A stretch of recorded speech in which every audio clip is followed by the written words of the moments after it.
Okay, I've just had the Audi Q3 plug-in hybrid dropped off, so I thought I'd do a first impressions video. Let's go and take a look.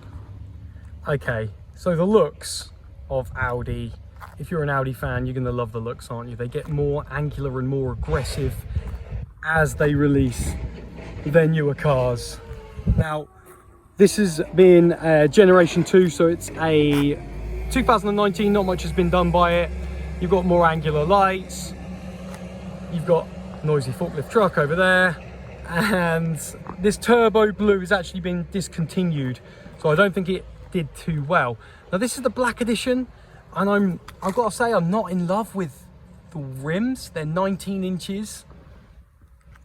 If you spec a black edition now, today, August 2023, they come with 20 inches, and this is a 2023 press black edition car, so there's a few things that I'm slightly confused on. Also, this is the top spec, so you can get the S-Line. You used to be able to get a Technic, however on the website you can't get a Technic anymore, it's just the S-Line and the black edition. I do miss the black badges. I love it when you used to get black badges here, and obviously we've got all the black window trim. Also top edition, top trim, no panoramic sunroof, you have to pay for that. That could be black, that could be black. With this colour, yeah, I know it doesn't really work, but we'll have a little look. But that's what we were saying about the looks. I think most people love the way Audi do their cars. I always feel like they teach us every time they release a car. You're always like, it can't be better than that, Audi. And then they bring out something else that's even more aggressive and more angular. Like their headlights now, they've kind of designed it so it juts out the side, because they used to be just kind of smooth quadrilaterals, and now they're like, nah, we're going to bring out like a fang or some sort of tusk, and they make their headlights even better than we liked before. Got to jump in the back seats first to show you guys what it's like in this Q3 plug-in hybrid. Headroom is not too bad. Those buttons are, no, they're not. I thought they were touch sensitive, but they're not. You actually have to press buttons. Come on, this is black edition. Really surprised they don't give you a panoramic in the top trim level. Knee space is good, as you can see there. It's got the storage pack on, that's why you've got these nets. That's the £210 option. I definitely wouldn't spec it. And for the black edition, there isn't that much extra kind of leather or plusher materials around the door panel. Only here with your contrast rock grey stitching. It's got Sonos speakers as well. No USBs. Again, this is the black edition, the top trim level, £46,000. It's got the Dynamica seats, which are a £400 option. Let's bring this down. Let's see what we've got. A couple of drink holders, couldn't get my words out. No ski hatch. I did have a Formentor, and that did have a ski hatch. Okay. All right, so there you go. It's, I think I'm 5'11", so if you're a little bit taller, I think you would struggle. It's not, it does feel a little bit claustrophobic in the back because it's quite dark and there's not much light coming in, especially from the no panoramic sunroof. I'll just have a little look at over the shoulder here. Again, being a top trim level, the black edition, I'm not seeing as many fancy materials as I would like. I'm seeing the 3-spoke steering wheel. I'm seeing a little bit of leather style material on the door handles, but still not anything too fancy. These are, I think I said, these are £400 Dynamica suede. It's a 6-speed S-tronic gearbox there. All right, I'm probably being really moany and whingy about this, but when I buy a top trim level car, I want a start-stop button. I want keyless entry. This Q3 plug-in hybrid has neither. I have to literally, and how old is that key, by the way? I have to literally put that in and then put my brake pedal on and then flick it up one to get it going. That's so odd. If you're getting a black edition, it's basically like the Vorsprung Dirk technique, isn't it? You can't get higher than this, which is why I'm confused. All right. A few things in the front so we can get closer up. Okay, so have a good look at these seats. S-Line badging. And the seats have felt comfortable and the bolsters have kept me in place. And the car, driving it to this car park, has handled well and it has been comfortable, soft. Not soft suspension, but pretty decent. I like the way Audis are set up anyway, but Anyway, I don't want to absolutely beast this car too much, but Black Edition, what? Anyway, right, come on then, let's have a look at the MMI.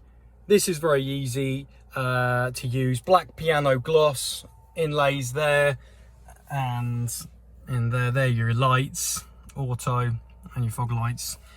View here, click that, there and there. Only 2 options.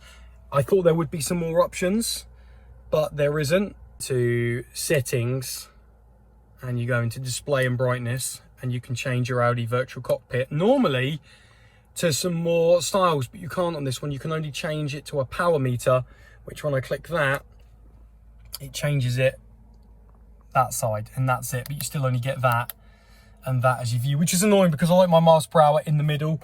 But anyway, I'm not going to complain anymore. You can't, the additional display just gives you like average speed, one of these. It's not to do with the layout. That really annoys me because I know recently I had an Audi Q5 and I had a lot more different displays on the virtual cockpit, and it wasn't a top trim level.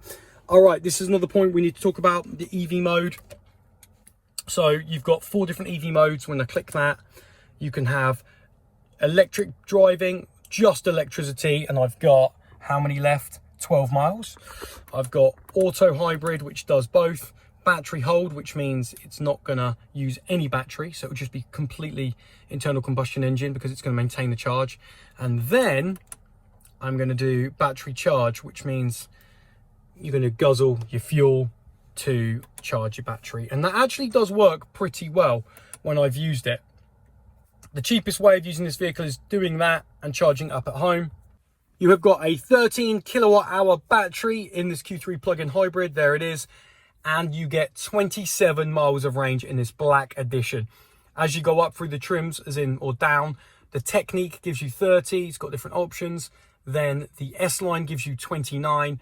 This Audi says Black Edition gives you 27. I've actually got it up to 28 miles on a full charge. It will max charge 3.6 kilowatts. If you've got a wall box at home, 7.4, it will still only max charge 3.6, but it will do it a bit quicker than the 3-socket pin plug outside your house. However, I've just been charging it. It's been peaking at about 2.3 kilowatts, and that got me just over 4 hours, I think, maybe 4 or 5 hours. But if you've got 3.6 kilowatt max charge and you're charging it, it will go 0 to full in 3 hours 45 minutes. All right, let's check out the boot. This is a power tailgate, so that is one good thing. Because imagine if this Black Edition didn't have that either. Oh, and also no electric seats. No electric seats in the top spec Black Edition. I know it's heavy and it's a plug-in hybrid and it's got batteries and the motor and stuff, but I'm just losing a lot of options that I thought you would get with a top trim level, especially, you know, for a German brand. Anyway, 380 litres of boot space. The normal Q3s get 420, so you lose quite a bit of literage because look at that big lump where your batteries are situated underneath. I mean, there's a few crevices and holes you could put things in, and the cables are pretty messy. You do need somewhere to put your cables. That's another thing, because obviously 380 litres of boot space, but then you need that. But you can put the seats down, obviously, and that gets a little bit bigger. But there you go, guys. Let me know in the comments, what do you think about the boot space? So that has been my first impressions video of this Audi Q3 plug-in hybrid. It's the Black Edition. It's £46,000. Audi sent me on the spec sheet, and it's got a few options. The Comfort and Sound Pack, which is about just under £2,000. £400 dynamic suede seats, £210 storage pack. Overall, I'm going to be doing a full review video on this, I just want to tell you guys. So hit subscribe, and we'll do a proper one with cinematic shots, showcasing the car and what it can do. If I go for the Technic, I can't seem to spec a Technic in 2023 on the website. The Technic was just under £40,000. Then the S-Line's 43, and then the Black Edition, this one is a £45,000 car. So what would you get as a plug-in hybrid if you were looking around this price range bracket? I would love to know. Let me know in the comments. As always, throw me a like. Comment down below what you think of the car. Maybe you've got the car already. Let me know what you're averaging miles per gallon wise. And as always, thanks once again, and I'll see you on the next one.